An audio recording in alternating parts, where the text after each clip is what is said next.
utakuja kuniambia wataanza kukimbia hili taifa. Mimi nakwambia baada ya tume ya kuchunguza matukio ya Oktoba 29 kuna wanasiasa watakimbia nchi tena wa upinzani. Simtaji ni nani, siwataji kina nani, kwa sababu yanakuja kugundulika machafu walioyafanya watu. Mimi sitaki kuingilia tume, kwa sababu mimi naunganisha maneno, sawa naunganisha nini maneno. Mtu anakuambia kwamba Oktoba 29 hapata kalika, na kweli hapakukalika. Yale maneno yake yamesadifu. Ndio maana mimi nilizungumza mada moja kipindi chama, nilizungumza kwamba naam, habari za saizi, kwa majina naitwa Bwana Ahmed Kombo, mimi ni mwanaharakati huru. Nitumie fursa hii kumshukuru Mwenyezi Mungu mwingi wa rehema ambaye ameweza kuniwezesha mimi na wewe kuweza kuwa salama. Na tutumie fursa hii kuliombea taifa letu na kumuombea rais wetu aendelee kumlinda, kwa sababu ndio steering wa nchi yetu. Yeye ndio amiri jeshi mkuu na yeye ndio mlinzi namba moja kwenye taifa letu kwa tukizungumzia kwa taifa. Ila mlinzi namba moja zaidi ni Mwenyezi Mungu mwenyewe peke yake. Niseme yafuatayo kwamba nitakuwa ni mtu ambaye sina shukrani endapo nisipompongeza rais wangu wa Jamhuri ya Muungano wa Tanzania Daktari Samia Suluhu Hassan juu ya mema ambayo mengi yeye binafsi ameweza kuyafanya kwenye taifa hili. Nina haki ya kumpongeza ndani ya siku zake 100. Siku 100 sio siku nyingi sana, lakini tumeona ni namna gani yeye alivyoweza kutekeleza ahadi nzito ambazo alizokuwa ameahidi kipindi akiwa kwenye kampeni akiwa kama mgombea wa rais kwa kupitia tiketi ya Chama cha Mapinduzi. Tumeona ameyafanya, aliahidi na hatua zilizofikia mpaka hivi sasa, ambapo muhula huu wa pili ndani ya awamu ya 6. Haya yote ni kwa sababu ya kiu. Rais wetu ana kiu. Rais wetu ana kiu ya kuiona Tanzania inafikia level ya maendeleo. Rais wetu ana kiu ya kumuona kila Mtanzania akiwa anafurahi. Rais wetu ana kila nia ya kumuona kila Mtanzania akiwa amejikwamua kiuchumi. Ndio maana tumeona hivi sasa rais wetu anaporomosha mafedha. Tumeona wizara fulani katoa fedha kadhaa, wizara fulani katoa fedha kadhaa. Yaani kila Mtanzania rais wetu anapenda kumuona kila Mtanzania akiwa hayupo kwenye shida. Shanifahamu? Ana hao watu ambao wanajaribu kumsema ni watu ambao wanampa challenge ya yeye ya kuweza kuimarika. Ushanifahamu? Wanampa challenge ya kuweza kuimarika, na ni kweli, niwaambieni ukweli. Katika rais ambaye amekutana na vikwazo vikubwa tangia Tanzania yumbwe ni rais mmoja tu, Daktari Samia Suluhu Hassan. Afu ni mwanamama. Ndio ujue mwanamke kifua chake ni kizito. Ni mengi ambayo anafikia. Maana unaposema kwamba unakuta watu wanasema mwanamke hana uwezo wa kuvumilia. Mwanamke kweli hana uwezo wa kuvumilia? Sio kweli. Mimi nakataa. Mwanamke katika mtu ambaye anapitia changamoto muda mwingine katika ndoa ni mwanamke. Mwanaume anaweza akarudi tu kakasirika bila sababu tu akaja semesha maneno mabaya. Kwa rais wetu ameachiwa nchi katika wakati mgumu. Yeye ndo mlezi. Kaachiwa Watanzania, bwana, taifa hili Watanzania hawa wanakutegemea. Akasema hawezi kufanya hiana, mwisho wa siku lazima atatekeleza yale ambayo aliyokuwa ameyakusudia. Kwa siku 100 za Rais Samia Suluhu Hassan, ahadi na hatua ambazo tumefikia. Tumeona katika mitandao ya Ikulu wenyewe waliweza kutoa utaratibu wao, waliweza kuweka, na mimi nitapita kidogo mle na nitaelezea yale ambayo mimi binafsi kidogo ninajua. Tuona katika ukinga Instagram Ikulu mawasiliano, tumeona namna gani kitu gani ambacho wao binafsi walichokiposti na ambacho kwa kila Mtanzania aliyepita ameweza kuona. Maana jambo lina comment kama 182, walioshare ni watu kama 90 na ngapi hao, walioshare ni watu 94. Na sisi tukiligusa hili kwa ajili ya kulinyambulisha, kuna wengine hawapatagi nafasi kwenda kule, ila Kombo na Yona wanaweza kumsikiliza, au Kombo wanaweza kumsikiliza. Sekta ya kwanza ambapo tumeona alimweka waziri ambaye anajua nini anafanya. Rais Samia alimwamini waziri, na maana kila waziri kaaminiwa, ndio maana akateuliwa kwenye nafasi ile kuwepo. Lakini sekta ya kwanza ambayo ilitoa ahadi ama rais alitoa ahadi akiwa kwenye kampeni ni sekta ya afya. Ushanifahamu? Ni sekta ya afya. Tunapozungumza sekta ya afya, sehemu ya kwanza bima ya afya kwa wote. Ushanifahamu? Tumeona bima ya afya kwa wote ni namna gani ahadi yake ambapo ilivyokuwa, ama naweza kusema ahadi ya kuizindua mfumo wa taifa wa bima ya afya kwa wote, kuanza makundi maalum. Kwanza hapa natizamwa kuanza na makundi maalum. Hatua hiyo ilifikiwa. Mfumo umezinduliwa kwa majaribio tarehe 26 mwezi wa kwanza. Tuliona mfumo wa afya namna gani uliweza kuzinduliwa tarehe 26 mwezi wa kwanza mwaka 2026. Makundi lengwa la wananchi na wananchi ni zaidi ya milioni 1,400,000, kitu kama hicho, milioni 1, sio milioni 1, milioni 1,400,000 na ngapi sijui kuna kadhalika. Wasio na uwezo wazee 229, watoto 267 wameanza kusajiliwa. Ushanifahamu? Watu zaidi ya 14,000, narudia, sawa? Wazee 229, watoto 267, ushanifahamu? Na tayari wameshaanza kusajiliwa. Jumla shilingi bilioni 48, ushanifahamu, zimetolewa kwa awamu zimetolewa kwa awamu ya vituo vya afya 1014. 10,000 na yani sio 1014, 1014 au ngapi? Ushanifahamu?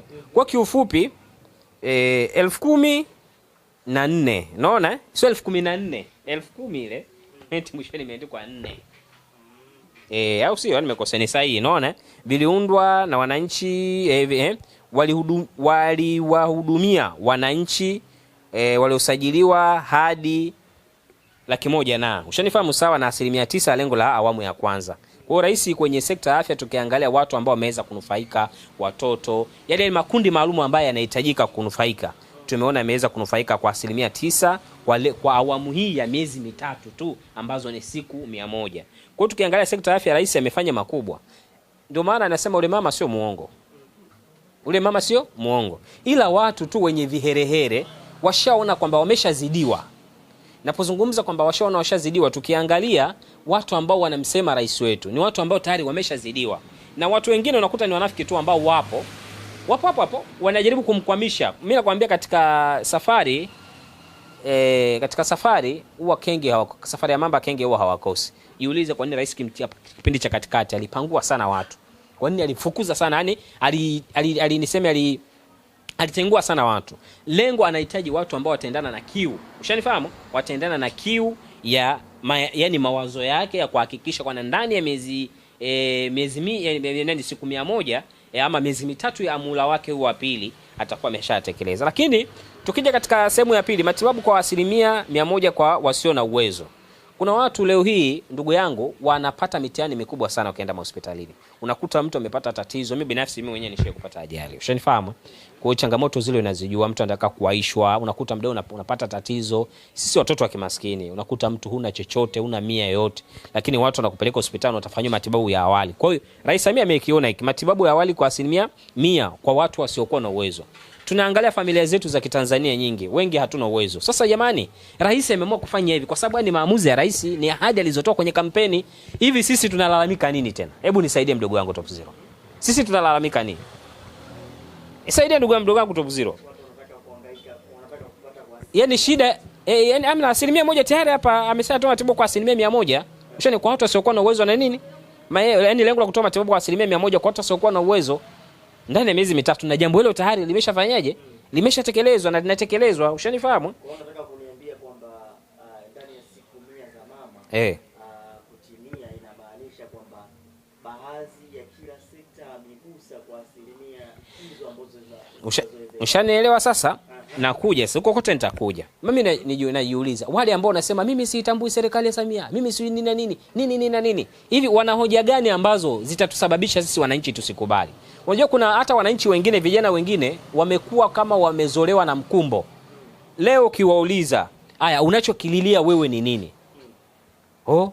Haki gani? Mtu kiongozi anakuwekea kila kitu. Hivi ni nani miaka yote tuliyopata? Hivi niambie, ni mwaka gani ambao watu wasiokuwa na uwezo walipewa 100% za kutibiwa bure? Niambie Tanzania hii. Ushanifahamu? Lakini tukija katika hadi ya serikali ya kugharamia kikamilifu matibabu ya wagonjwa magonjwa yasiyoambukizwa na wasio na uwezo. Ushanifahamu? Hatua zilizofikia, bajeti maalum ni bilioni 5. Sawa, imetolewa katika awamu ya kwanza ya utekelezaji. Wagonjwa walionufaika ndani ya siku 100 ni zaidi ya wagonjwa 140,000 kitu kama hicho, 50 na ngapi, 140,000 na kadhalika. Ushanifahamu? Watu ambao wamenufaika. Leo unasema wewe mtake Samia, una hoja gani zamana? Watu wenye akili timamu, kwa sababu tutembee duniani jamani, tusikimbilie tu masiasa siokuwa na maana. Tutembee duniani tukaangalie ni nchi gani ambayo inapata fursa kama Tanzania. Ushanifahamu? Lakini hiyo sekta ya afya, ajira kwa hudumu 5,000 ndani ya siku 100. Ushanifahamu? wahudumu wangapi? 5000 kuajiri wahudumu wa afya 5000 kuajiri. Sawa, hatua imefikia hadi kufikia watu milioni 10 ngapi hao? Kufikia tarehe 11 mwezi wa pili.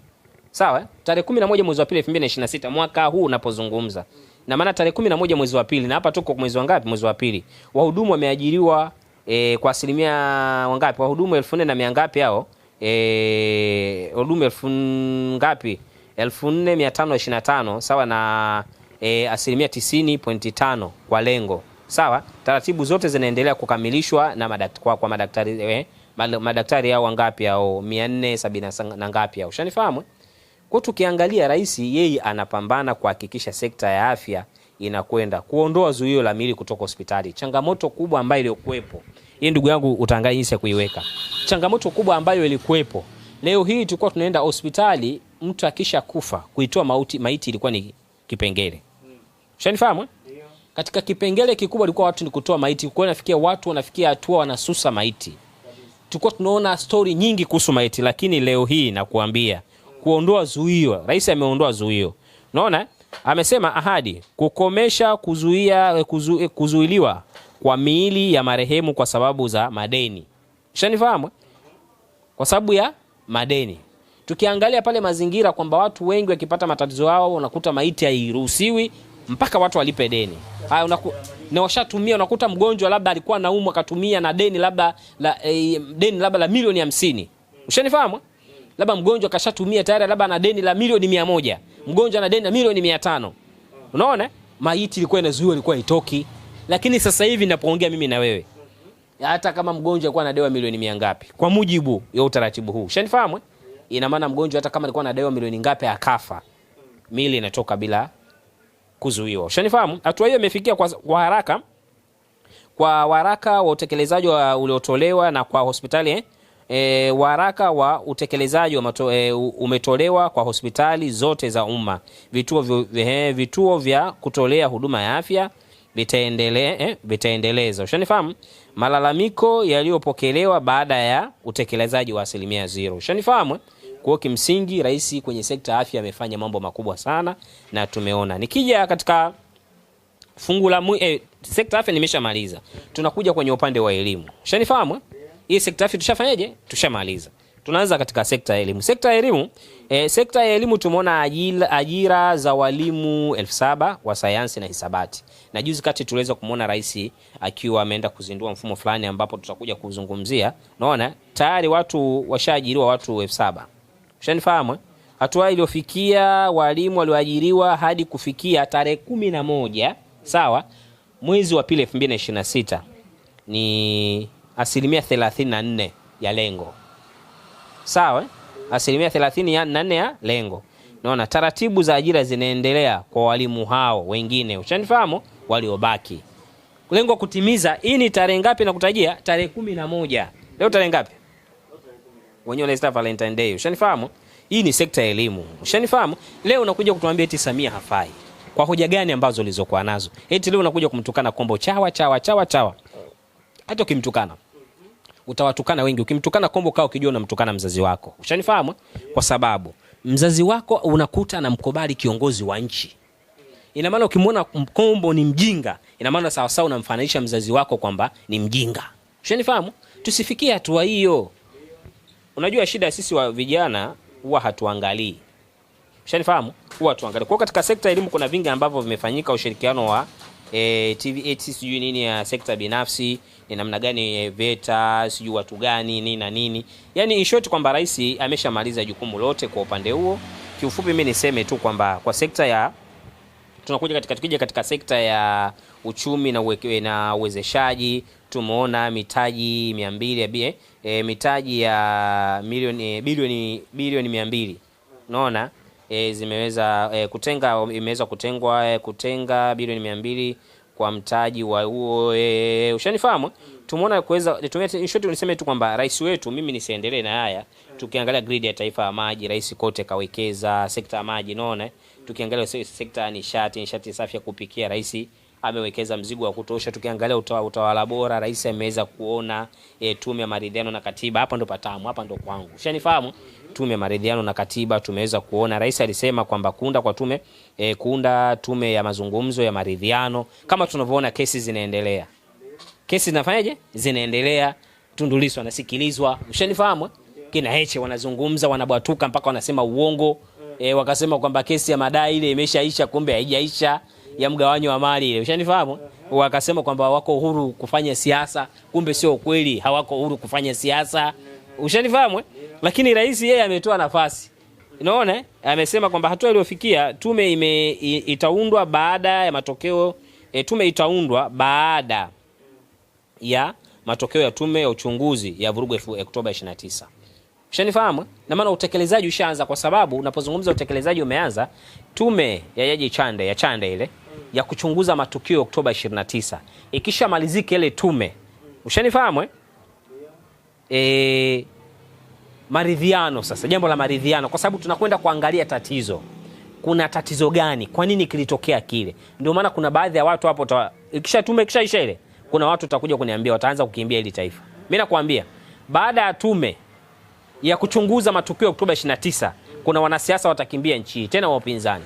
Simtaji ni nani, siwataji kina nani, kwa sababu yanakuja kugundulika machafu walioyafanya watu. Mimi sitaki kuingilia tume, kwa sababu mimi naunganisha maneno, sawa? Naunganisha nini maneno? Mtu anakuambia kwamba Oktoba 29 hapata kalika, na kweli hapakukalika. Yale maneno yake yamesadifu. Ndio maana mimi nilizungumza mada moja kipindi chama, nilizungumza kwamba tunapojaribu kuzungumza neno tuwe tunaweka na akiba. Kuna watu inawezekana wanania mbaya na taifa letu, wanaweza wakatumia nafasi hiyo hiyo kuja kutekeleza kile ambacho wewe ulichokimaanisha. Mwisho wa siku kesi itakuja kukushukia wewe. Hayo yote niliyazungumza, lakini upinzani hawakuelewa wala hawakunielewa. Mwisho wa siku ndicho kilichokuja kutokea, ambapo uangalia sasa ili maridhiano kuendelea kuelekea kwenye jambo la katiba mpya. Ni lazima tuangalie swala la maridhiano. Lazima tuangalie kuna jambo gani. Ushanifahamu? Na hawa watu walisema watakinukisha. Mwisho wa siku tuje tuambie ukweli, wananchi tupate tukijua. Unajua changamoto inajitokeza, kuna watu wanatumia mianya kuichafua serikali. Unajua serikali haiwezi kutoa matamko kila dakika, lakini mwisho wa siku serikali hii, mada niomba nihifadhi, nitakuja kuitoa peke yake.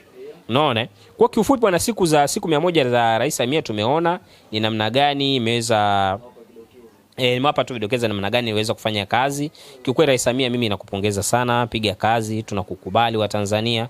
Tumeona siku 100 zako zimefanya mambo makubwa kabisa, ambapo mimi leo sina mengi zaidi ni kumpongeza rais wangu na kuweza kumpa moyo endelee kuchapa kazi. Mimi Ahmed Kombo na Watanzania wote wako nyuma yetu. Watanzania wote wanautambua uchaguzi. Asiyeutambua uchaguzi ambao uliofanyika, wewe sio Mtanzania. Maana Mtanzania ambaye sio Mtanzania hawezi kuutambua uchaguzi, kwa sababu leo hii eti huwezi kuniambia kwa sababu ulisusa alafu mimi niseme kwamba eti wewe kuutambua uchaguzi kwa sababu ulisusa. Hiyo ni wewe ambao, ushanifahamu? Sisi tunaitambua serikali, hata kama wakisema waitambui serikali, ushanifahamu? Lakini rais si yule yule ambaye alimwacha Dr. John Pombe Magufuli. Na maana serikali inaendelea, serikali inaenda kufanya kazi. Wanamuomba bwana, tupunguzie makali ya kesi, tupunguzie nini, ushanifahamu? Leo hii kwa mtu mwenye akili timamu hawezi kusema haitambui serikali. Hiyo mada inakuja, nikitoka inakuja hiyo. Asante, tutakutana kwenye mada ya pili.